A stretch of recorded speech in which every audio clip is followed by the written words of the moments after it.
Welcome to this book walk on development, which is a concept that's very important in this course. When we talk about development, we're talking about economic development, social development, gender development, industrial development, all of these things that sort of separate more developed countries from less developed countries. So we've been using that phrase without really understanding the concept.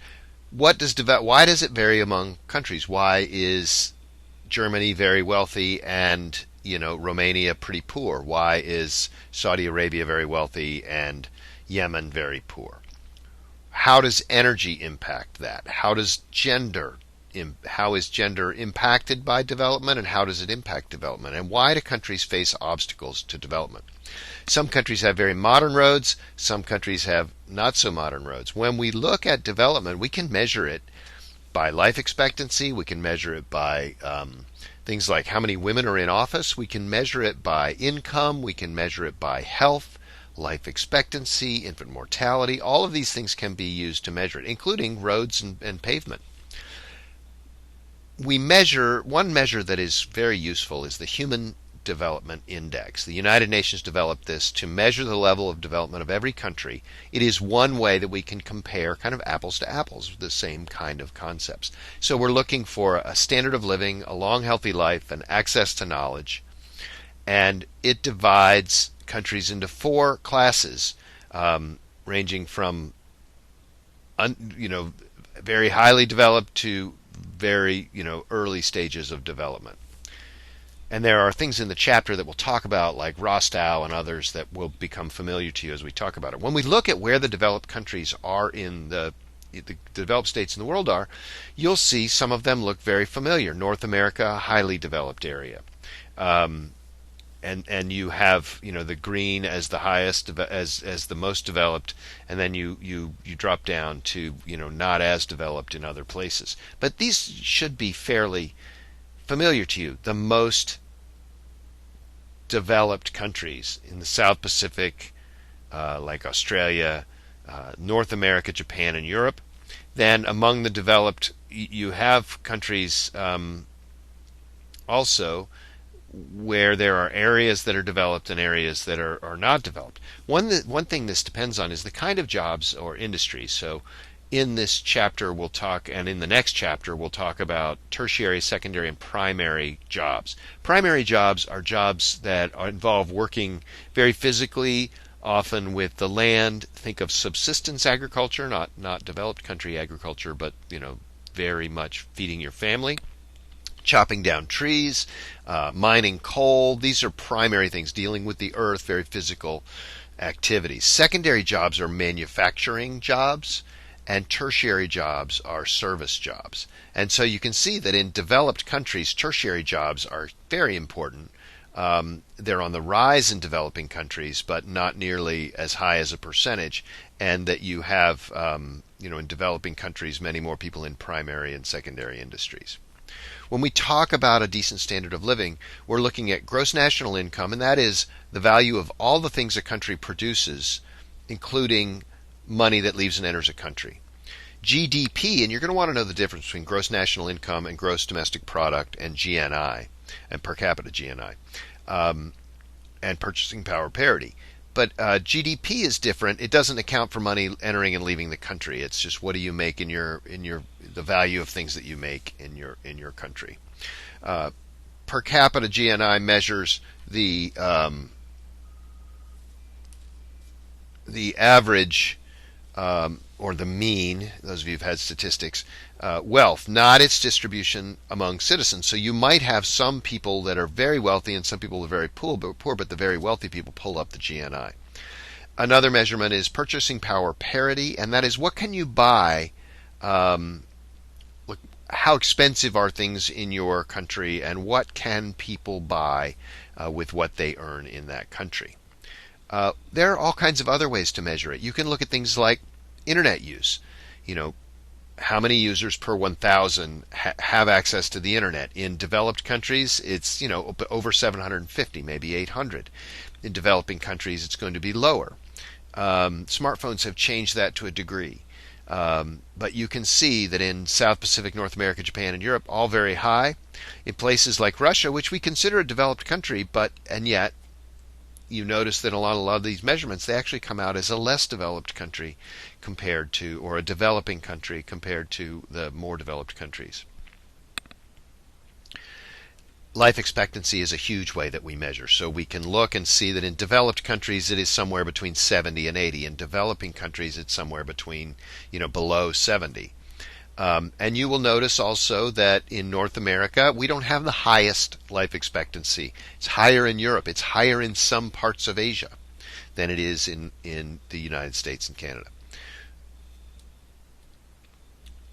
We also look at education, and one way to measure that is how many years on average do people go to school. You can also measure how many years do people expect to go to school.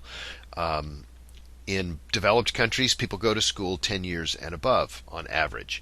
In less developed countries, it's going to be less than 7 years. You can look at pupil-to-teacher ratio. The most more developed countries have 15-to-1 pupil-teacher ratio. And as we'll see in this chapter, some countries might have, 60 or 70-to-1. How many are literate? There are some surprises when you look at this. There are some less developed countries that have pretty high literacy. Countries where the income is very low, but the literacy is very high. We consider anybody up around 99% literate to be fully literate. There are always going to be some people in a society that can't read. And so you'll see in some of the statistics we look at, literacy might be hard to find. If literacy is hard to find in a developed country, it probably means they are fully literate, 99 to 100%. One thing that a lot of these statistics do is measure by country. And it's important to note that development isn't even across a country. So in China you have, and you could do this with lots of countries, you have some regions that are very developed, where income is really good and gross domestic product is really high, literacy is really high. But the farther you get from, the urban centers, it drops off quite a bit. So keep the idea of scale in mind. That sometimes when you look at, at individual regions, you can see differences even within a country. So where are the high HDI countries? You can see where the highest developed ones are, and you can see based on life expectancy in this map. It's like, you don't want to be born in the Democratic Republic of Congo if you want to have a long life, but being born in any of those countries in the upper right, that's probably going to be okay. One other way we can look at things is energy use or energy consumption, or what is their source of energy. Developing countries right now are using more energy, creating more BTUs, and those are a measurement of heat used in providing electricity, especially. Developing countries tend to be less efficient, they're growing fast. So China, India, using more energy than the developed countries are, which are high, but it's going up, but it's not going up as fast because of efficiencies and technologies like nuclear being used. We can look at things like nuclear power. More developed countries might have more nuclear energy, which was big in the 70s. Not so many plants being built now, but it's a pretty efficient way to generate electricity, although it has the serious problem of leaving behind radioactive byproducts afterwards. This is just a graph about energy use. Hydroelectric power, big hydroelectric projects, their advantages are that they produce a lot of electricity without producing a lot of pollution. The downside is that you have to flood land to do it, and it can ruin your rivers. But it generates a lot of electricity. They're very expensive to put in, so there is a push in some less developed countries to borrow money from more developed countries and to do that. Solar power, of course, is very important in many developed countries. Some countries like Germany are producing over half of the electricity they use by solar. And also in places where there hasn't been electricity traditionally, you're not replacing it. Solar panels can be a very energy efficient way and clean way to produce electricity for daily use. It's not really good for if you want to power a factory, but if you want to power a house, it might work just fine. Foreign trade is a way that we measure development. Developed countries have a high level of trade. By selling things to other countries, they make money. Developing countries, that also is very important in developing countries. There are two ways to become developed in your in a country. There are two models that we want to look at. One is the self-sufficiency model. That sounds really good. The other one is the international trade model. In self-sufficiency, you try to just produce everything you need within your country. You would make your own cars. You produce your own electricity. You would make your own clothes. You would create your own market and develop through that. And it's a little more fair. You're not borrowing money or reliant on more powerful countries to get things done. In international trade, you open yourself up to foreign investment, and that's why we have things like Apple computers being made in China or furniture being made in Indonesia, because they're on the international trade model. Their idea of developing is to generate money for their country by opening themselves up. Now, the problem with that is you increase your foreign debt. So there is a response to international trade. Some people don't like it. The World Trade Organization is an organization that is set up by more developed countries to promote world trade. Many less developed countries feel like they are being taken advantage of by the WTO, and this chapter goes into that in some level. One interesting concept from this chapter is, where are the most developed countries? Most of the more developed countries are in what we call the core area, north of 30 degrees north latitude. Not all. Australia is an outlier there. But most of the countries that are most developed are in 30 degrees north latitude. What's this due to? This chapter discusses, is it due to climate? Is it due to resources?